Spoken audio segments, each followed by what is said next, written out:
My wife left me and my kids turned away when I got sick, but what happened next changed everything. I never thought I'd be that guy. You know the one. Sitting alone in an empty house, staring at walls that used to echo with laughter, clutching a phone that doesn't ring anymore. But here I am, 44 years old, with nothing but memories and a pair of damaged lungs to show for 2 decades of breaking my back in the Colorado mines. 20 years underground. 20 years of darkness punctuated by headlamp beams and the rhythmic sound of pickaxes and drills. 20 years of coal dust settling into every crease of my skin, embedding itself in my lungs with each breath. And for what? So I could end up gasping for air while climbing a single flight of stairs? The doctor didn't sugarcoat it when I went in for that checkup 6 months ago. Occupational asthma, he called it. Progressive and irreversible. Fancy words for your lungs are shot to hell, and there's no fixing them. When I asked how long I could keep working, he just gave me that look doctors give when they're trying to be sympathetic but can't hide their judgment. As if I had a choice about going down into those mines every day to put food on the table. I remember driving home that day, the mountains of Colorado framing my windshield like they always did. Except this time, they looked different, more permanent, more indifferent. They'd be standing long after I was gone, breathing their clean mountain air, while mine grew thinner with each passing year. Martha took it well at first. "We'll figure out, Rick," she said, squeezing my hand across the kitchen table as I explained that I couldn't go back to the mines. "We always do." She started picking up extra shifts at the diner, came home with pamphlets about disability benefits, even suggested I could learn bookkeeping or something that wouldn't strain my lungs. But as weeks turned into months and the disability paperwork got tangled in bureaucratic red tape, I watched her optimism fade like morning mist under the Colorado sun. The extra shifts became late nights. The late nights became hush phone conversations. The conversations became texts she'd delete whenever I walked into the room. 5 months after my last day at the mine, she finally said it. "I didn't sign up for this, Rick. I need a life too." The next day, she was gone. Moved in with Michael Donovan, some hotshot realtor she'd met at the diner. The kind of guy who wears pressed shirts and has never had dirt under his fingernails a day in his life. The silence in the house was deafening after she left. I'd find myself turning on the TV just to hear human voices, even though I wasn't watching it. My savings were dwindling faster than I'd anticipated. Medical bills don't exactly wait for you to get your life together. I don't blame my kids for how they reacted. Not entirely. Jason and Kelly have their own lives now. Him at Colorado State, her at some art school in California. I'd always made sure they had what they needed. Tuition covered, decent apartments, laptops for school, even help with car payments.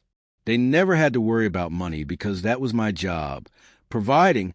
So when I called to tell them I couldn't help with next semester's expenses, I guess I shouldn't have been surprised by the silence on the other end of the line. The awkward, "I'll figure something out, Dad," followed by increasingly unanswered calls. It still cut deep, though, realizing how conditional their connection to me had become. One morning, I found myself wandering to the storage closet, digging through boxes of forgotten memories. That's when I found it, my grandfather's old mining lamp. John Carson had been a legend in these parts, a third-generation miner who knew the tunnels better than the engineers who designed them. The lamp was old and tarnished, the battery long dead, but the inscription on the base was still legible. "Light finds a way even in the darkest mine." I ran my thumb over those words, remembering how Grandpa John would recite them like a prayer before each shift. The lamp had been with him during that famous cave-in back in '73. I wish I knew the whole story. Mom always changed the subject whenever it came up. Yesterday was rock bottom. I walked to the post office to pick up my mail. Moving that much is an effort these days, but I needed the air. Among the bills was a letter from my insurance company. Coverage terminated. Just like that. 20 years of premiums, and they dropped me when I finally need them. As I stood there, staring at that letter, an old homeless man shuffled past me.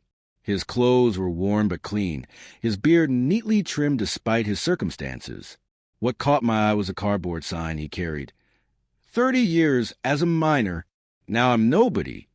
Our eyes met for just a second, but it was enough. For the first time, I allowed myself to think, that could be me next. I walked home past a billboard advertising some environmental forum. Clean air is everyone's right, it proclaimed, showing happy families breathing deeply in some pristine forest. I almost laughed. Rights don't mean much when your lungs are full of coal dust and your bank account is empty. Back home, I sat at the kitchen table where our family used to gather for Sunday dinners, where I'd help Jason with his math homework, where Kelly would show us her latest drawings, where I promised them both time and again, as long as I'm breathing, you'll have everything you need. What a joke that turned out to be. I found myself flipping through old photo albums as the afternoon light faded. Pictures of Kelly on my shoulders at the state fair. Jason's proud face when he finally rode his bike without training wheels. Martha and me on our wedding day, so young and full of certainty about the future. Between the pages of the oldest album, I found something I'd forgotten. A yellowed newspaper clipping about Grandpa John. John Carson saved 7 miners in Blackstone collapse. The rest of the article was torn off, but it was enough to remind me that I come from people who don't give up easily. My grandfather's voice seemed to echo in that empty house. When a door closes, open a window, or break through the damn wall, if you have to. He wasn't a man who accepted defeat, even when the odds were stacked against him. I took out my notebook, the one I'd been using to track job applications and rejection letters, and wrote on a fresh page, I'm still breathing, and I won't give up. I'll prove I'm worth more. Those words stared back at me, challenging me to live up to them. I didn't have a plan yet, but something about writing it down made it feel more like a promise than a wish. This morning, I woke up before dawn, my chest tight as usual, but my mind clearer than it's been in months. I packed a small backpack with water, my inhaler, and a sandwich. Then, on impulse, I grabbed Grandpa's old mining lamp from the shelf. For company, I told myself, as I headed toward the trailhead at the edge of town. The mountains have always been there, watching over our little mining community. Somehow, I'd never taken the time to actually climb them, always too busy digging underneath them instead. I started counting my steps as I ascended, determined not to stop until I absolutely had to. 1, 2, 3. The rhythm helped distract from the burning in my chest. By step 87, I was wheezing badly, my lungs screaming for mercy. But I kept going. Little did I know that fate was about to deal me a new hand. Up ahead on the trail, a chance encounter was waiting, one that would change everything. But that's the thing about life's turning points. You never see them coming until you're right on top of them, gasping for breath and ready for something, anything, to change. That mountain trail was kicking my butt, but something inside wouldn't let me turn back. Each step became a personal challenge. My lungs felt like they were lined with sandpaper, but I kept pushing. 88, 89, 90. The count became almost meditative as I forced one foot in front of the other. I hadn't been up Eagle Ridge Trail since Jason was in middle school. Back then, I'd race him to the lookout point, barely breaking a sweat. Now here I was, gasping like a fish on land at step 94. Pride can be one hell of a motivator, though. I refused to stop until I reached the overlook. When I finally made it to the top, I collapsed onto a rocky outcrop and fumbled for my inhaler. 2 puffs later, my breathing eased enough for me to look around. The view was worth every painful step. The valley stretched out below, the town looking like a miniature model set against the larger mountains beyond. For a moment, I forgot about my empty house, my vanished family, my dwindling bank account. The world looked different from up here, bigger, full of possibilities. My moment of peace was interrupted by a group of tourists who came huffing and puffing up the trail. They were the typical out-of-towners you see all summer in Colorado, expensive hiking gear that had clearly never seen dirt before, taking selfies every 5 steps. One of them, a soft-looking guy in his 30s with a Yankees cap, immediately started complaining. Jesus, the air is so thin up here. How do people breathe this stuff? I couldn't help myself. 20 years of working with rough-talking miners had given me a sarcastic streak a mile wide. Hey, buddy, want some mountain air in a can? Special price for New Yorkers. The group laughed, but the guy looked at me with surprising interest. You sell that? Like as a souvenir? I was about to explain it was just a joke when something clicked in my brain. An idea so ridiculous it circled back around to making a weird kind of sense. I noticed an empty glass jar with a screw-on lid someone had left beside the trail, probably from another hiker's lunch. I picked it up, rinsed it with some water from my bottle, dried it with my bandana, then pulled a sharper from my backpack, old habit from the mines where we labeled our gear, and wrote on the lid, "Authentic mountain air for those who forgot how to breathe." I handed it to Yankee's Cap with as straight a face as I could manage. "That'll be $5. To my absolute shock, he reached for his wallet and handed me a $5 bill. "Worth it for the story," he said with a grin, then held it up for his friends to photograph. They all got a kick out of it, asking if I did this regularly, like I was some kind of local mountain character. Playing along, I set Grandpa's mining lamp next to me, its tarnished metal catching the sunlight. One of the women in the group pointed at it. "Is that for sale too? It looks antique." Something protective surged through me. "No, that's not for sale. It's a reminder." She seemed taken aback by my tone, but Yankee's Cap was intrigued. "A reminder of what?" I just shrugged. That light always finds a way forward, even in the darkest places. That chance encounter left me puzzled but intrigued. $5 for an empty jar with a funny label. As I headed back down the mountain with that single sail, I couldn't stop thinking about the absurdity of it all, and wondering if there might be something to this ridiculous idea.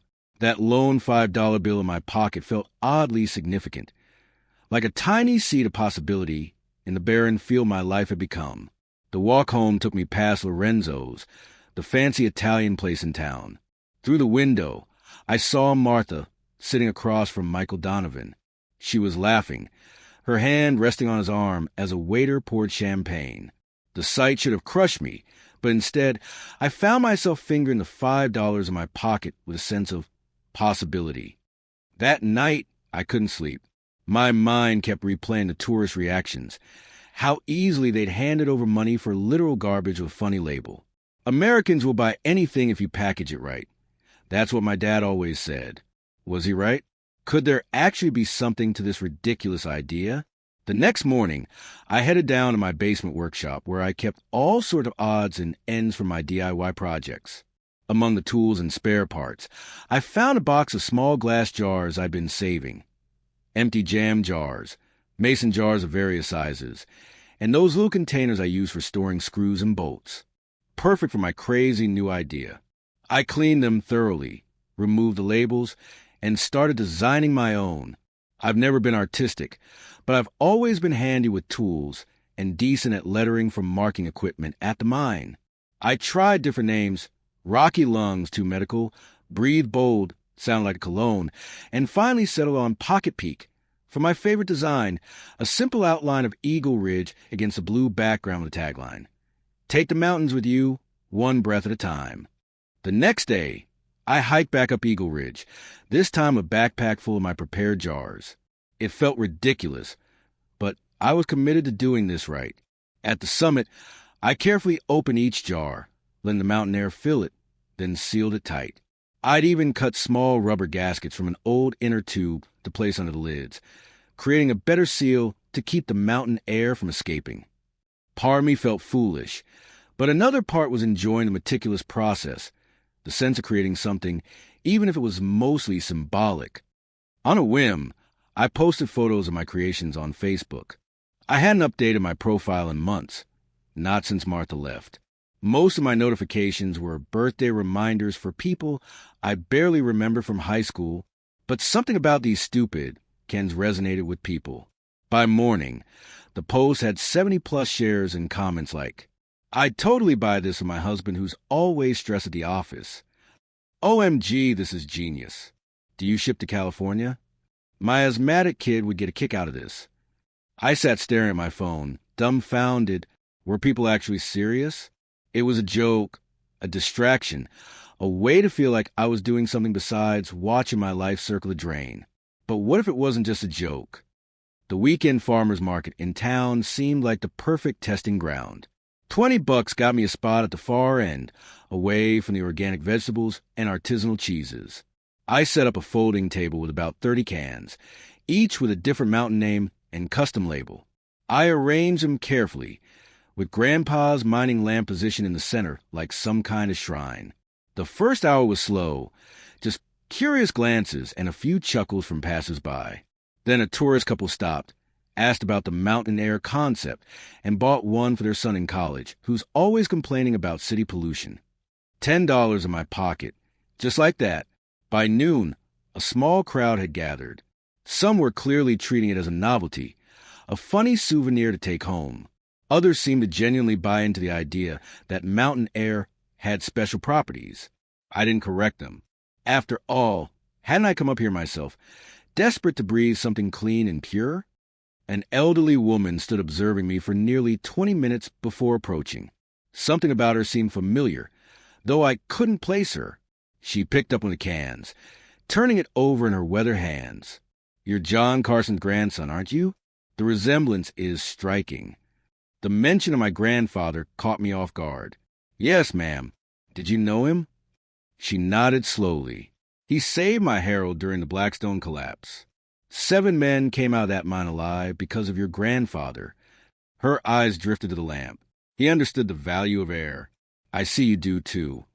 She bought 3 cans before walking away, leaving me with a strange feeling that perhaps this ridiculous venture had more meaning than I'd initially thought. By the end of the day, I'd sold 32 cans at $10 to $15 each, depending on the size and design. Nearly $400 in cash sat in my pocket, more than I'd made in months. But it wasn't just the money. For the first time since the doctor delivered my diagnosis, I felt purposeful, alive. I packed up as the market closed, carefully wrapping Grandpa's lamp in a towel before placing it in my backpack. The walk home felt different somehow.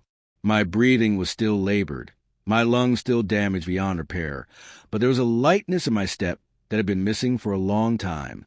One last customer approached as I was loading my unsold inventory into my truck, a well-dressed man in his 40s who'd been watching my booth throughout the afternoon. "Fascinating concept," he said, examining one of the cans. "Completely hollow marketing with zero actual product. It's brilliant." I couldn't tell if he was insulting me or complimenting me, so I just shrugged. People seemed to like it. "They do indeed." He handed me a crisp 20 for one of the larger cans, then pulled out a business card. "I work for Denver Breeze. We do office environment solutions. Air quality, ergonomics, that sort of thing." He tapped the can. "Have you considered developing this into an actual air purifier with the same aesthetic? Something that could actually deliver on the promise of mountain air." I took his card, more to be polite than anything else. "I'm just a former miner having some fun, not an engineer. Sometimes the best innovations come from outside the industry." He smiled and turned to leave. "Think about it." I flipped his card over as he walked away, planning to toss it in the glove compartment and forget about it. That's when I noticed a logo on the back, a stylized DD, that I recognized immediately. Donovan Development, the company owned by Michael Donovan, the man who'd stolen my wife. The coincidence was too bizarre to process. Was this some kind of setup? A way for Michael to rub my nose in his success? Or worse, steal this tiny spark of an idea just as it was giving me hope? I slipped the card into my pocket, my mind racing with possibilities both hopeful and paranoid. The road ahead suddenly seemed both more promising and more complicated than I could have imagined when I dragged myself up that mountain trail the day before, counting each labored step and carrying nothing but my grandfather's broken lamp and my own broken dreams. What had started as a joke, a momentary distraction from my collapsing life, now felt like it might be something more, a lifeline, a new beginning, or possibly just another cruel twist in a story that had already taken too many dark turns. Either way, I wasn't about to let it slip through my fingers without a fight. Not this time. That business card from Denver Breeze kept burning a hole in my pocket. After a couple days of deliberation, I decided what the hell. I'd researched this air purification stuff, even if just to prove to myself it was ridiculous. I wasn't about to call the number on the card, though. Not with Michael Donovan, potentially on the other end of that connection. Instead, I went to the public library and planted myself at one of their computers. The librarian gave me a surprised look. Guess most 44-year-old ex-miners don't spend much time researching air filtration systems on weekday mornings.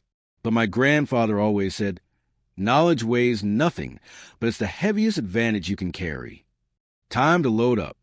I spent hours diving into environmental forums, YouTube tutorials, and scientific articles about air purification. Words like HEPA filtration, activated carbon, negative ion generation, and thermal diffusion started swimming through my head. I learned about natural filtration, how certain mosses and plants actually clean the air, how different minerals can affect moisture levels, and even release beneficial trace elements. By closing time, I had filled a notebook with ideas and sketches. The librarian had to practically kick me out, but not before helping me print a stack of research papers. I walked home with my mind racing, more energized than I'd felt in months. The physical exertion still left me winded, but somehow it bothered me less. The next morning, I headed back to Eagle Ridge Trail with a new purpose. This time, I brought collection bags, a small trowel, and a plant identification guide I'd checked out from the library. My goal wasn't just mountain air. I wanted samples of the alpine mosses, small stones, and pine needles that might be part of my crazy new project. I counted steps again as I climbed. 127, 128, 129, 130. My breathing was still labored, but I noticed I'd made it further before needing my inhaler. 130 steps versus 87 on my first trip. Progress. At a rocky outcropping about 3/4 of the way up, I found what I was looking for, patches of vibrant green alpine moss clinging to the north-facing rocks. According to my research, certain highland mosses are natural air purifiers, filtering out particles and adding moisture to dry air. I carefully collected samples, making sure to leave plenty behind. This wasn't pillaging, just borrowing a bit of the mountain's magic. My grandfather's voice echoed in my head as I worked. Nature doesn't mind sharing her secrets, but she expects you to listen carefully and take only what you need. Grandpa John had been full of these little nuggets of wisdom. I wished I'd paid more attention when he was alive. Back home, my basement workshop became command central for Operation Breathe. I cleared years' accumulated junk off my workbench and arranged my mountain treasures, moss samples in glass dishes, pine needles, small pieces of granite and quartz, and my trusty old tools. The first prototype was laughably crude, a box fan with a modified filter housing that I cobbled together from an old plastic storage container. I created a layer filtration system. Standard air filter material at the back, then a chamber where I arranged moss on a mesh screen, followed by a compartment with pine needles and small stones that the air would flow over before being pushed out. My first test was a spectacular failure. The fan wasn't powerful enough to push air through all the layers, and the whole contraption smelled like wet dirt. I sat on my workshop stool, covered in moss fragments and pine needles, and broke into laughter for the first time in months. If Martha could see me now, play with rocks and plants like a kindergartner making a science project. After several more failed attempts and a lot of online research, I realized I needed to scale back and rethink. I ordered some components online, a proper low-noise computer fan, real filter materials, a small ultrasonic humidifier component, and some food-grade essential oil diffusers. While waiting for the parts to arrive, I worked on the housing design, sketching various configurations that would be both functional and attractive. I couldn't help thinking about what Grandpa John would say about all this.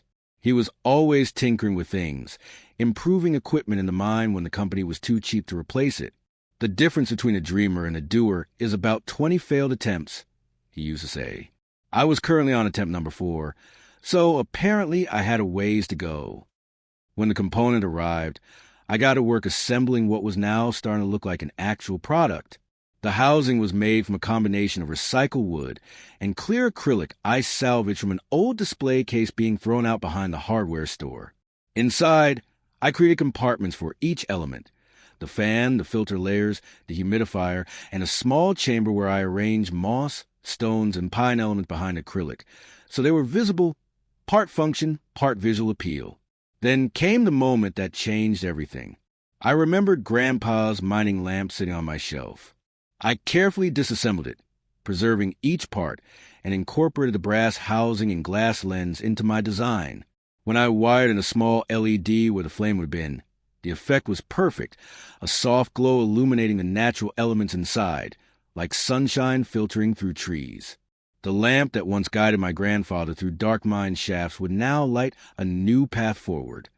The first real prototype looked surprisingly professional, a wooden base with clear acrylic sides, revealing layers of natural filtration materials, all illuminated by the repurposed mining lamp. I connected it to power and held my breath, ironically. As I switched it on, the fan hummed quietly. Air began to flow. The soft light cast calming shadows through the moss and stones. And after running for an hour, I swear the air in my basement workshop felt different. Cooler, lighter, almost like standing on that mountain trail. I recorded a simple video with my phone, talking through what I'd built and why. Nothing fancy, just an honest explanation. I made this to breathe like I used in the Rockies. Posted it online before I could second-guess myself. The response was immediate and overwhelming. Comments poured in. Shut up and take my money. My allergies are killing me. This looks amazing. How can I get one? Love the mining lamp detail. Gives it soul. I was floored. People weren't just humoring me. They were genuinely interested. One commenter stood out. I run an office design firm in Denver. Would love to discuss a custom version for corporate environments. I replied with my email, trying to sound professional despite the surge of adrenaline, making my damaged lungs work overtime. Within hours, I had a meeting scheduled with the design firm. Not Denver Breeze, a different company called Mountain Modern Workspaces. The meeting was terrifying. I hadn't worn a button-up shirt in months, and here I was in a sleek downtown office, carrying my handmade air purifier in a cardboard box. The receptionist looked skeptical until the owner, a woman named Christine with steel gray hair and sharp eyes, emerged from her office. "You must be Rick Carson," she said, the coal miner turned air whisperer. I almost turned around and left right then, but something in her expression stopped me. She wasn't mocking me. She was genuinely curious. I set up my prototype on her conference table and explained how it worked. The unique combination of technology and natural elements, the specific moss varieties I was using. I didn't mention Martha or my health issues or my financial troubles. I just talked about the product. When I finished, Christine nodded slowly. "Leave it here for a week. Let us test it. If it works as advertised, we'll talk numbers." That week was the longest of my life. I kept busy by refining my design, sourcing more reliable components, and figuring out how I'd actually produce these things if someone wanted to buy them. I explored local options for the wooden bases and found a small workshop that could fabricate them at reasonable cost. I ordered components in slightly larger quantities to get better pricing. I was spending money I didn't have on a gamble that probably wouldn't pay off, but it felt good to be moving forward instead of drowning in self-pity. When Christine called, her first words were, "We want 5 more. How quickly can you make them?" The next 2 months were a blur. 5 units turned into a contract for 50 Colorado Com air purifiers, as I'd now branded them. I converted my entire basement into a production facility, with different stations for assembly. I hired 2 guys I knew from the mines who were also on disability, Tom, who had back problems, and Ray, whose hearing was shot. They were grateful for the work, and I was grateful for the help. We developed a system. I'd make weekly trips to the mountains for moss and natural elements, going higher each time. My step count increased to 180 before needing a break. Ray handled component prep, and Tom, who had unexpected talent for detailed work, managed final assembly. We were like a tiny, broken-down version of an assembly line, each of us finding new purpose in creating something to help people breathe easier. Then came the letter, official-looking, from a law firm representing Pure Air Technologies. They claimed my design infringed on their patented natural element filtration system. They demanded I cease production immediately or face legal action. I took the letter to a local attorney who specialized in small business law. After reviewing it, he shook his head. "They've got a broad patent that could potentially cover your design. Fighting this would cost tens of thousands in legal fees, with no guarantee of winning. My stomach dropped. Just as things were looking up, another door slammed shut. I thought about Grandpa's advice about doors and windows, but this felt more like the whole house was collapsing. That night, I sat in my workshop staring at my prototypes, wondering if I should just give up. The phone rang, a number I didn't recognize. I almost didn't answer, assuming it was another bill collector, but some instinct made me pick up. Is this Richard Carson? The voice was elderly, gravelly. Yes, who's this? Howard Daniels. I worked with your grandfather at Blackstone. Saw that video you posted online about your air purifier. Word gets around in this town, especially when it's about a Carson doing something interesting. Howard continued. John used to talk about you all the time, proud as hell of his grandson. Said you had the mind of an engineer trapped in the body of a worker bee. He paused and added, I hear you got some trouble with pure air. I might be able to help. I spent 40 years as a mechanical engineer before retiring. Designed filtration systems for mining operations. The next day, Howard showed up at my door, a thin, wiry man in his 70s with hands gnarled from decades of work, but eyes sharp with intelligence. He spent hours examining my designs, asking questions, suggesting modifications. The basic problem, he explained, pointing to sketches he'd made, is that your airflow pattern is too similar to their patented design. But if we change how the air moves through the system, make it cyclical rather than linear, we create something functionally superior and legally distinct. We worked for days, redesigning the internal structure. Howard brought decades of engineering expertise, while I contributed practical knowledge of fabrication and materials. The result was a completely new design that performed even better than my original. As we finished the blueprints, Howard studied me with a knowing look. Your grandfather will be pleased. He always said, air isn't something you can own or steal. It belongs to whoever's breathing it at the moment. He tapped the redesigned filter. This design has something Pure Air's doesn't have. It has soul. It has purpose. With the new design finalized, I polished the Colorado Com brand, creating a proper logo featuring a stylized mountain range with a small mining lamp illuminating the peaks. Following Howard's advice, I filed for a provisional patent on our unique cyclical airflow design. He also helped me connect with a lab at Colorado State University that tested our units for safety and effectiveness. Getting that certification wasn't cheap, but it was crucial. Nobody's going to buy an air purifier that might cause more problems than it solves.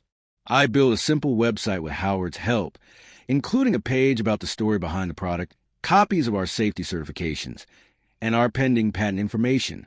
I added old photos from my mining days and a section about my grandfather, including the phrase, the man who lost everything, but found how to breathe again.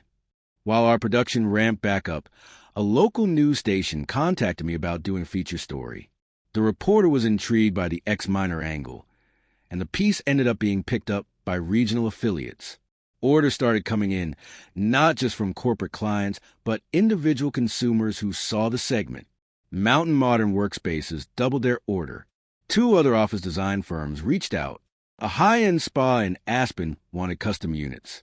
We could barely keep up with demand, even with Tom and Ray working overtime and Howard consulting on production improvements. Then came the breakthrough. A major Denver-based natural products retailer wanted to carry Colorado Com in their stores. The initial purchase order was for $50,000 worth of units. When I received the check, I sat in my truck in the bank parking lot and wept. 6 months earlier, I'd been contemplating which possession to sell next to make rent. Now I was holding a check that would clear all my debts and still leave enough to invest in proper production facilities. I thought about calling Martha to share the news, but realized I didn't feel that impulse anymore. This victory wasn't about proving anything to her or winning her back. It was about finding my own way forward, about honoring my grandfather's legacy of resilience. That evening, as I was reviewing production schedules for our expanded operation, my phone buzzed with 2 messages that arrived almost simultaneously. The first was from Kelly. Hi, Dad. I saw your segment on the news. That's really cool what you're doing. I'm having trouble with my dorm payment this semester. Could you help out? Miss you. No mention of the months of unreturned calls. No acknowledgement of how she disappeared when I needed emotional support.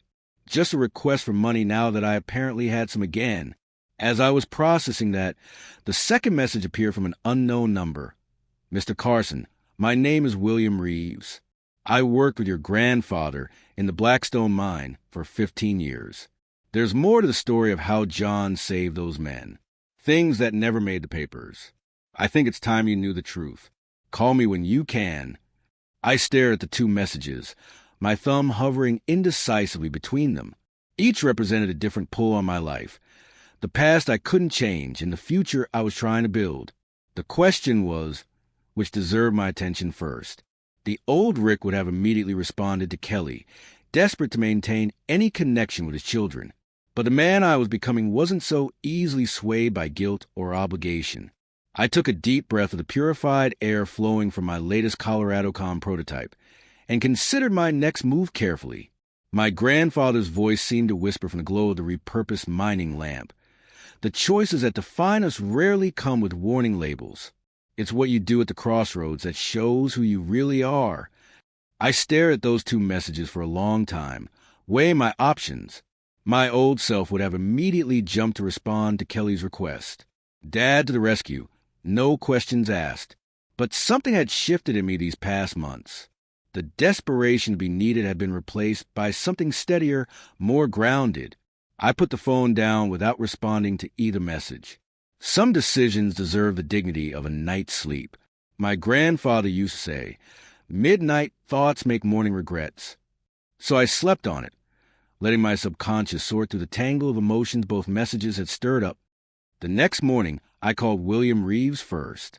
The past might not change, but understanding it could shape my future. We arranged to meet at a small coffee shop downtown. William looked older than his 70-something years, his body bearing the evidence of decades underground. Stooped shoulders, hands mottled with blue-black scars where coal dust had become permanently embedded under his skin. I recognized the signs. They were a road map to my own future if the mines hadn't spit me out first. "Your grandfather wasn't supposed to be in the mine that day," William began, stirring his coffee slowly. He'd called in sick that morning. Had some kind of respiratory infection. But then he heard about a potential instability in the east shaft and came in anyway. This wasn't the story I'd grown up hearing. In family lore, Grandpa John had simply been in the right place at the right time when the collapse happened. When the tremors started, most of us headed for the main exit.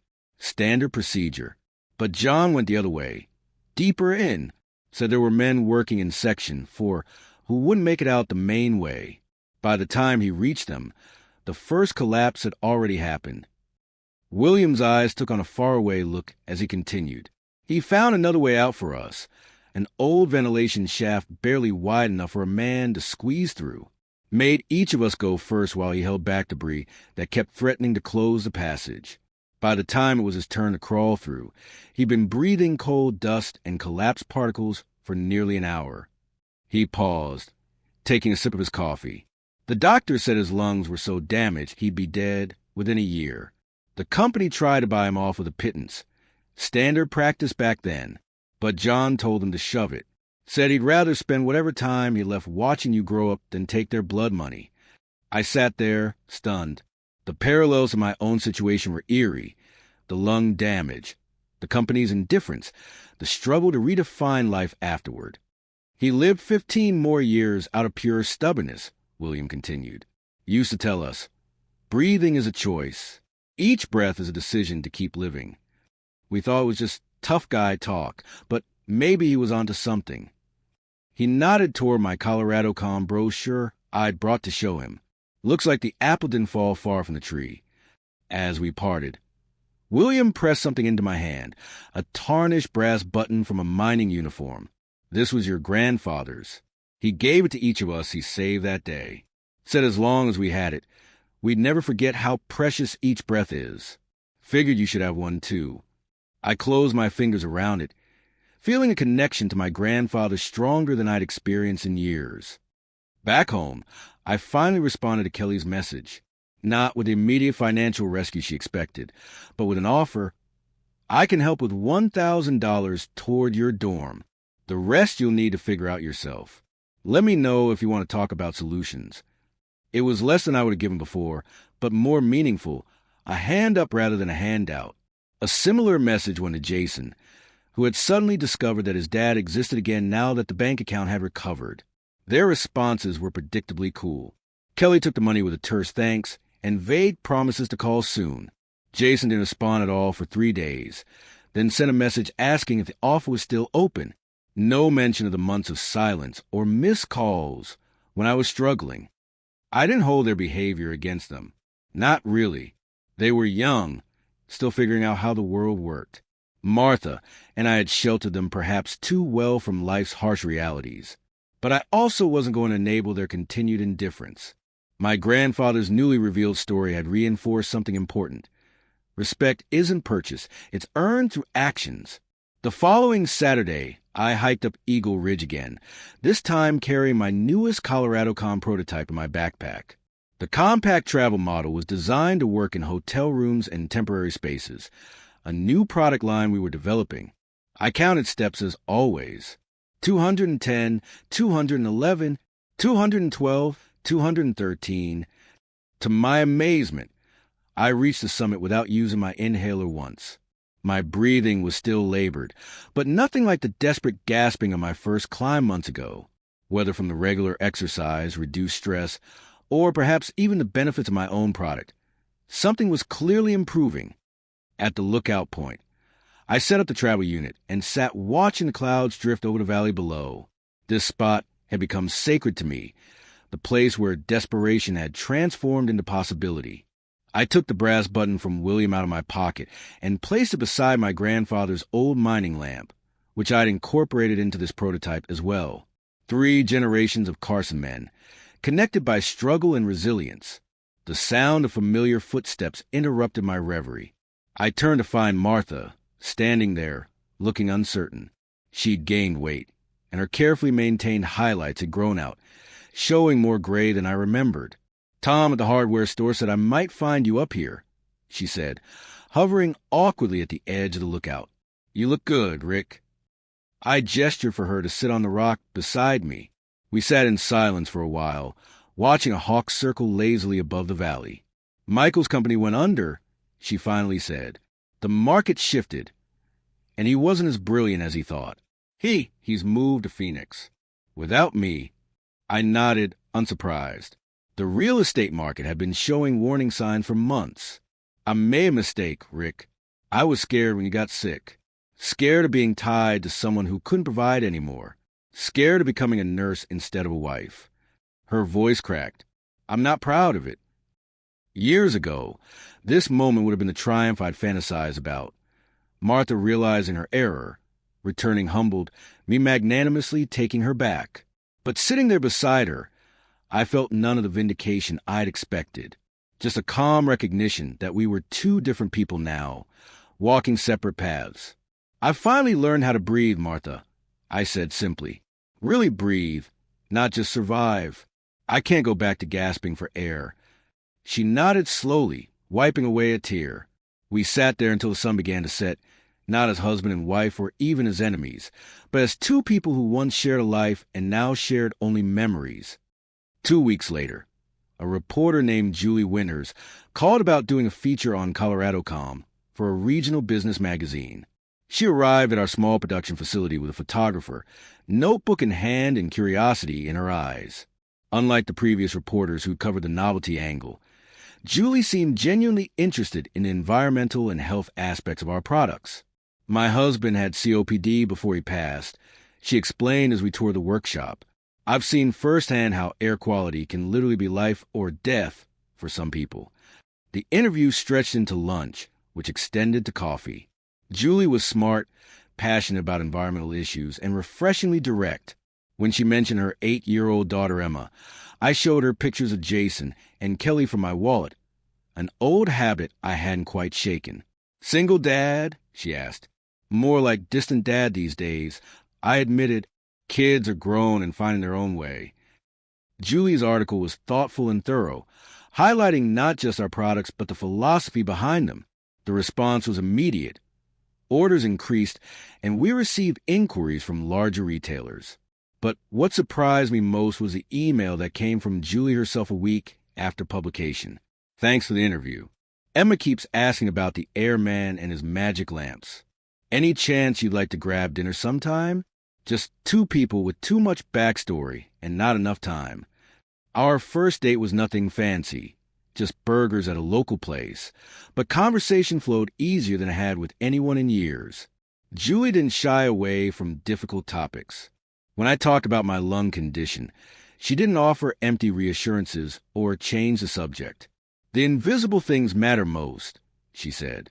Air, love, purpose. We only notice them when they're missing. Julie and Emma became regular fixtures in my new life. Emma was fascinated by the production process and would sit sketching design ideas whenever she visited the workshop. Julie brought perspective to the business side, helping craft marketing language that emphasized the human element behind our products. Together, we developed a new product line called Air for the Brave, specially designed units with stories of veterans, first responders, and yes, miners engraved on a housing. For each unit sold, we donated one to someone with respiratory issues who couldn't afford treatment. My grandfather's ethos of sacrifice and service lived on in each one. The business continued to grow beyond anything I'd imagined. A congressional committee focused on mine safety and occupational health invited me to Washington to testify about the long-term effects of coal dust exposure and innovative approaches to respiratory health. Standing at that podium in a rented suit, I thought about how far I'd come from that day the doctor delivered my diagnosis. My grandfather's mining lamp, now incorporated into our company logo and featured prominently in our flagship product, had become a symbol recognized in the industry, representing both the heritage of mining communities and innovation in environmental health. Julie and I grew closer as the months passed. Her daughter Emma started calling me Rick instead of Mr. Carson. We began talking about the future, tentatively at first, then with growing certainty. I found myself shopping for a ring one Tuesday afternoon, something I never would have imagined a year earlier. That evening, as I was planning how to propose, the doorbell rang. Opening it revealed the last person I expected to see, Jason, looking disheveled and exhausted, a duffel bag at his feet. "Dad, I screwed everything up," he said, his voice cracking. I dropped out. Couldn't keep up with the workload and a job at the same time. The apartment's gone. I just want you to be there for my friend's graduation next week. I promised I'd bring my dad. Told everyone about your company. Please. The raw need in his voice hit me like a physical blow. This wasn't an entitled request for money from months ago. This was my son, stripped of pretense, asking for his father. Before I could respond, a sharp pain lanced through my chest. The familiar tightness gripped my lungs, but far worse than usual. I fumbled for my inhaler as the edges of my vision darkened. I vaguely remember Jason helping me to the couch, calling 911. His voice panicked as he tried to explain what was happening. The paramedics, the oxygen mask, the hospital lights overhead. Dr. Sharma's face was grave when I regained full consciousness. She'd been treating my condition since the initial diagnosis and didn't sugarcoat things. This was a severe exacerbation. "Rick, your lungs are showing signs of additional scarring. The stress of running a growing business, the physical strain of production work, the environmental exposures despite your precautions, it's all taking a toll." She looked at me over her reading glasses. "You need to make a decision, your business or your health. The way you're going, stress is killing you faster than coal dust ever did." I lay in a hospital bed, staring at the ceiling tiles, confronting the same impossible choice my grandfather had faced. Continue building something meaningful and accept the physical cost, or step back and potentially extend my life. Jason had fallen asleep in the chair beside my bed, his face troubled even in sleep. On the nightstand sat my phone with a worried text from Julie and a reminder about our dinner plans the following evening. Life was finally full again. Family, love, purpose. And now it seemed I might have to choose which parts to keep. The irony wasn't lost on me. I'd built a business around helping people breathe better, while my own breathing was becoming more precarious. My grandfather's words echoed in my mind. Breathing is a choice. Each breath is a decision to keep living. But what kind of living? And for how long? These are the questions that follow me into an uneasy sleep, as monitors beeped softly beside me and Jason's gentle snores reminded me of what was at stake. 3 days in a hospital gives a man plenty of time to think. The rhythmic hiss of oxygen, the steady beep of monitors, the squeaky shoes of nurses making their rounds. It creates a strange meditation chamber where life's biggest questions suddenly seem clearer. I was released on a Tuesday morning with strict orders to drastically reduce stress levels and a new prescription that cost more per month than my old truck payment. Jason hovered awkwardly as I gathered my things, clearly unsure of his role in this situation. He'd stayed the entire time, sleeping in that uncomfortable chair, running out for decent coffee when I complained about the hospital sludge. Julie had been there too, rushing to the hospital as soon as Jason called her about my collapse. She'd alternated shifts with him, making sure I was never alone, working remotely from her laptop in the corner of my room, and somehow still managing to get Emma to and from school. Watching them coordinate my care, without even knowing each other before this crisis, told me everything I needed to know about both of them. "You two don't have to babysit me," I told them as we walked to the parking lot. "I'm not going to keel over." Julie smiled gently. "I've got some articles to finish anyway. I'll stop by after work to check on you." Jason just shrugged, that familiar stubborn Carson set to his jaw. "I'm staying for a few days. Already called my buddy about the graduation thing. He gets it." That night, I couldn't sleep. The walls of my bedroom seemed to close in, reminding me of the mine shafts that had slowly poisoned my lungs over 2 decades. I got up and made my way to the basement workshop, where the latest Colorado.com prototype sat half-assembled on my workbench. Next to it was my grandfather's mining lamp, or what was left of it after I'd incorporated most of it into our product design. I kept the base intact, with its worn brass plate and the inscription about light finding a way through darkness. I picked it up, running my thumb over those words that had become a kind of personal mantra. What would Grandpa John do? He'd face the same devil's bargain, health versus purpose. According to William, he'd chosen to spend his remaining time watching me grow up rather than fighting a system designed to use men up and discard them. But he'd also lived 15 years beyond what doctors predicted. Maybe there was a third option I wasn't seeing. I heard footsteps on the stairs and turned to see Jason standing there, hair mussed from sleep. "Couldn't crash either, huh?" he asked, coming to stand beside me at the workbench. He picked up one of the filter components, turning it over in his hands with surprising care. "This is actually pretty cool." "It works," I said simply. "Did Mom really leave because you got sick?" he asked suddenly, still examining the component. The question caught me off guard. It's complicated. Your mother and I were heading in different directions long before that. My diagnosis just accelerated things. He nodded slowly, then surprised me again. "Can you show me how this works?" "The whole system." For the next 2 hours, I walked him through everything: the filtration principles, the assembly process, the business model. He asked sharp questions that revealed he'd been paying more attention to my company's growth than I'd realized. When I explained the provisional patent and the workaround we designed to avoid the Pure Air lawsuit, he immediately saw the potential weakness in our legal position. "You should file for a full patent on the entire integrated system, not just the airflow mechanism," he said. I took 2 semesters of business law before I dropped out.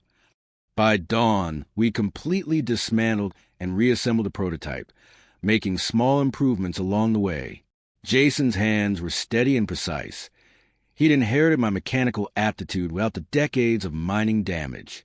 As the sunrise filtered through the basement windows, an idea began taking shape in my mind. "I need someone who can run when I need to walk," I said quietly as we cleaned up the workbench. The doctor wasn't exaggerating, Jason. "I can't keep handling production, design, and business development while making sales calls and dealing with suppliers. My body won't take it." He froze, a handful of screws halfway to their container. "Are you saying what I think you're saying? Colorado.com needs a partner who understands the product and the mission, not an employee, a stake in the company. Someone who can eventually take over the physical side while I focus on strategy and development." I met his eyes directly, It wouldn't be a favor. It would be a job. A hard one, with real responsibilities.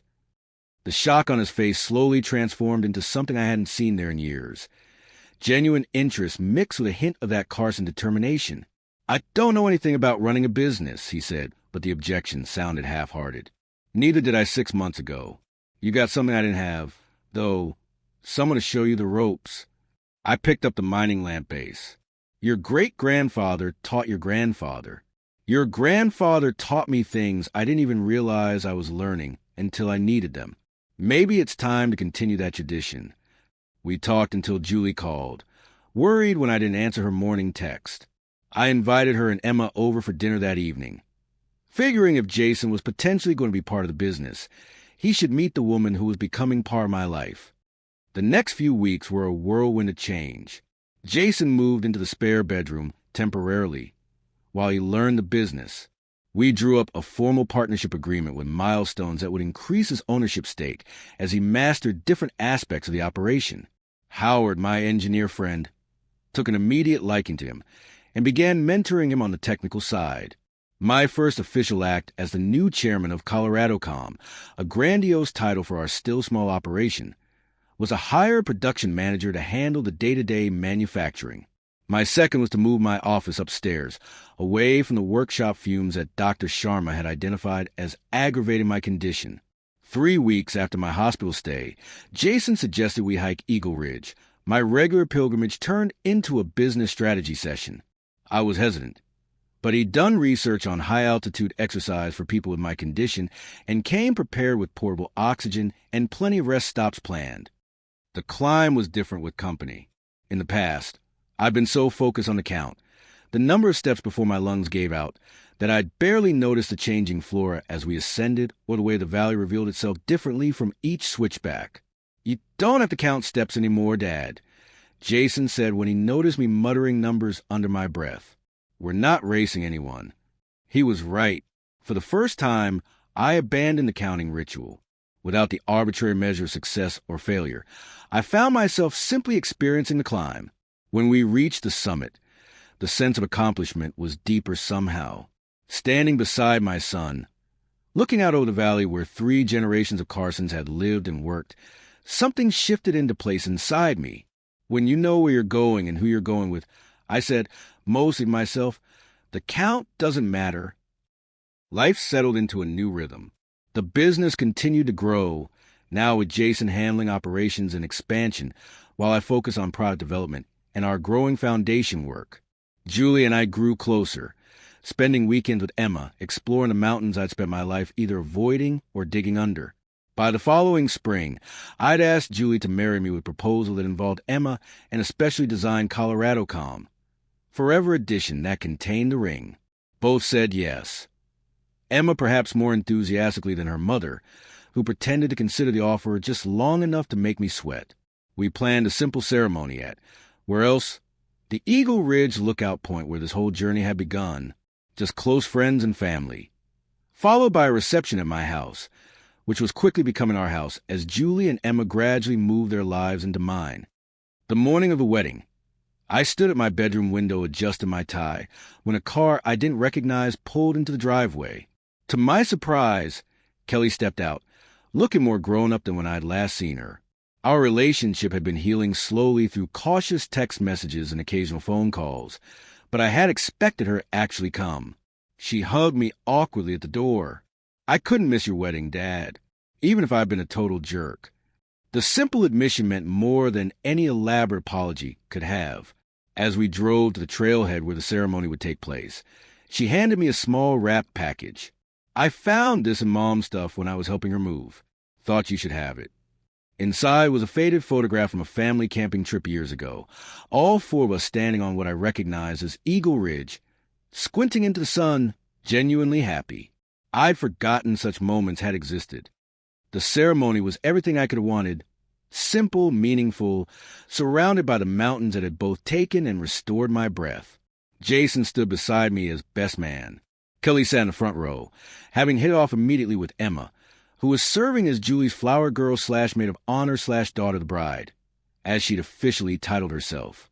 To my surprise, Martha came too, accompanied by a quiet, scholarly-looking man she introduced as Robert, a high school science teacher she'd been dating. There was an awkward moment when they first arrived, but Julie, with her journalist's social grace, immediately engaged them in conversation until the initial tension dissipated. After the ceremony, as guests mingled during the impromptu reception at the lookout point, Martha approached me. "I'm happy for you, Rick," she said, no trace of bitterness in her voice. "You found your heir." It wasn't forgiveness exactly. We were beyond simple categories like that now. It was acknowledgement, recognition that we had both found our separate paths to breathing freely again. 2 months later, I stood at the podium in a large auditorium at Colorado State University, watching Jason accept his diploma. He'd re-enrolled to finish his business degree while continuing to work at ColoradoCom, taking night classes and online courses with the same determination he now brought to our company. The university president had invited me to say a few words. Given our company's growing profile and the scholarship fund we'd established for children of minors with occupational illnesses, looking out at the sea of graduates, I thought carefully about what message might actually penetrate the fog of excitement surrounding commencement. Sometimes the air gets thin, I told him. Whether it's in your career, your relationships, or your literal breathing, you will face moments when it seems impossible to take the next breath. That's when you learn how strong your lungs really are. That's when you discover what you're made of. The following weekend, Jason and I made a pilgrimage I've been putting off for years, a visit to my grandfather's grave in the small cemetery that served our mining community. We brought with us a special creation, a miniature ColoradoCom unit with my grandfather's restored mining lamp as its central feature. "He gave me his light," I said as we placed on the grave. "Now I'm giving him my heir." Jason nodded, understanding the symmetry. 3 generations of Carson men, each finding their way through darkness toward breath and light. On the drive back, I shared my latest idea with Jason, the John Carson's Light Foundation, a nonprofit that will provide support for minors suffering from respiratory illnesses and their families. The foundation would advocate for better safety regulations while providing practical assistance, from medical bill subsidies to home air quality systems. Grandpa would have hated the attention, I said, but he would have loved the mission. Life expanded in ways I never could have imagined during those dark days after my diagnosis. Julie, Emma, and I moved into a new house with better accommodations for our blended family, including a state-of-the-art air filtration system that became our showcase model. Kelly transferred to a college closer to home, stopping by for Sunday dinners regularly. Jason split his time between operations at our growing manufacturing facility and finishing his degree. ColoradoCom became Colorado Breathing Solutions, reflecting our expanded product line and services. We hired more former miners, creating a workforce that intimately understood the value of each breath. Our story, my story, became part of the company's identity, a reminder that sometimes life's worst moments can lead to its greatest opportunities. A national news program came to film a segment on our company last month, focusing on how a health crisis had spawned an innovation that was now helping thousands. The reporter asked a question I've heard countless times now. "What's the philosophy behind your success?" I thought about it, looking around the operation we'd built, the family we'd rebuilt, the legacy we were creating. Air is like opportunity. I answered, "It's always around us, but we only notice it when it's gone." My story is about learning to see the invisible, to recognize that what matters most is often what we take for granted until it's threatened. Yesterday marked the 5-year anniversary of that first hike up Eagle Ridge, when I'd sold an empty jar of air for $5. To celebrate, we held a company picnic at the summit. No small feat considering we now employ over 40 people. Julie organized it all with Emma, now 13 and fully convinced she'll be running the company someday, handling the decorations. The highlight was a limited edition anniversary model of our original product, a glass jar with our now famous logo, containing nothing but mountain air and possibility. As the sun began to set over the valley, I opened one and held it up to my family gathered around me. Julie, Emma, Jason, Kelly, and even Howard, now our chief technical advisor despite being well past retirement age. "Want to breathe with me?" I asked them, a callback to that first ridiculous sales pitch that had somehow changed everything. They laughed, and we all took exaggerated deep breaths as if inhaling some magical essence from the open jar. And maybe we were. As I watched them, my family, both blood and chosen, I thought about how perfectly imperfect it all was. I know now that air isn't something you can sell. Not really. But sometimes, just sometimes, it's exactly what changes everything. My grandfather understood that when he sacrificed his health to save his fellow miners. I understood it when I turned my diagnosis into a mission instead of an ending. When I look back on the man I was, angry, abandoned, gasping for purpose as desperately as I gasped for breath, it's almost like looking at a stranger. That man couldn't imagine standing atop a mountain without counting every labored step. He couldn't fathom building something larger than himself or finding love again after loss. But with each breath, each decision keep going when giving up seemed easier, that man became someone new. Someone who understood that breathing isn't just a biological necessity. It's a choice, a gift, and sometimes a legacy.